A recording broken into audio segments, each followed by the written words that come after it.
Ladies and gentlemen, welcome back to Rebel Radio! In today's Schlopic, the folks playing on computers can finally come and play Stellar Blade.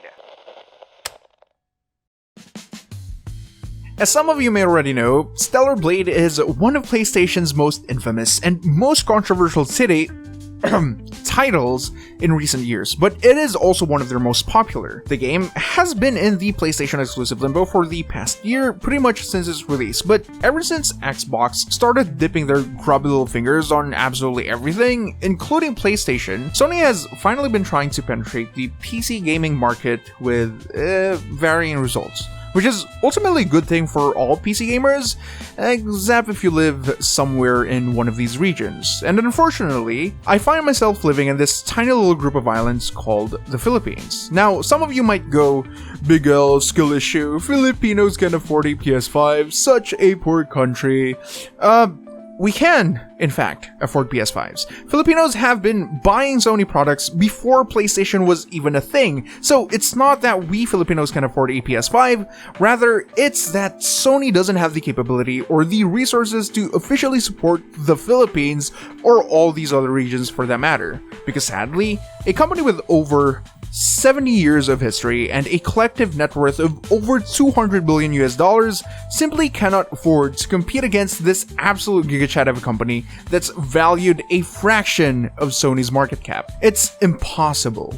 Just because an American company like Valve can afford to sell you your favorite video games no matter where you are in the world doesn't mean PlayStation can't. That's why we're stuck in this predicament. See, Stellar Blade is, or rather, was a PlayStation exclusive, but they recently announced that they'll be releasing the game on PC platforms as well, particularly on Steam. But the announcement was met with some drama after people realized that despite being a single-player, mostly offline game, it requires you to have and to be logged into a PSN account, much to the surprise of fans, the gamers on PC, and even the developers. Yes, the very people who made the game weren't even aware of Sony's shenanigans, and pretty much found out that their game was region locked in over 70 territories the same time that we heard the news about it. But I do have to give props to the developers because they almost instantly responded to the community regarding this issue and had mentioned that they were working on resolving the issue with Sony, and so far it seems that they have been successful in this endeavor. When the news first broke out that Stellar Blade is coming to PC, the first thing I did was check for the game on Steam, but much to my dismay, while a Google search shows an existing Steam page, clicking on it shows a Steam page that just says this. But the reason why I'm even making this video is because I was browsing through Steam and suddenly I find this, a Stellar Blade Steam page with a Stellar Blade demo available to download and play, as well as the ability to pre-purchase the game on my Steam. And while this is pretty exciting, and I'll definitely get my hands on the game one way or another, I'm still very skeptical if this will actually pull through, considering what Sony pulled with Helldivers 2.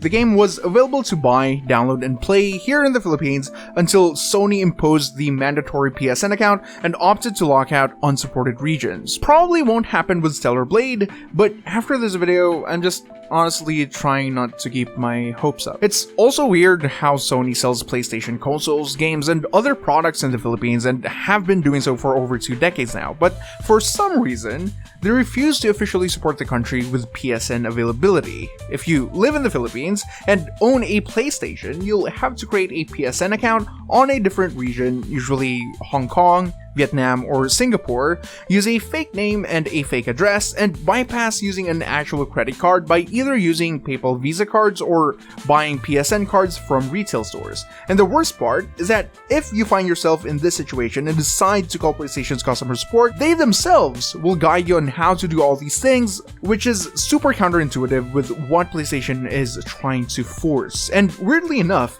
despite not being a supported region, PlayStation heavily markets their products in the Philippines, especially in malls all around the country.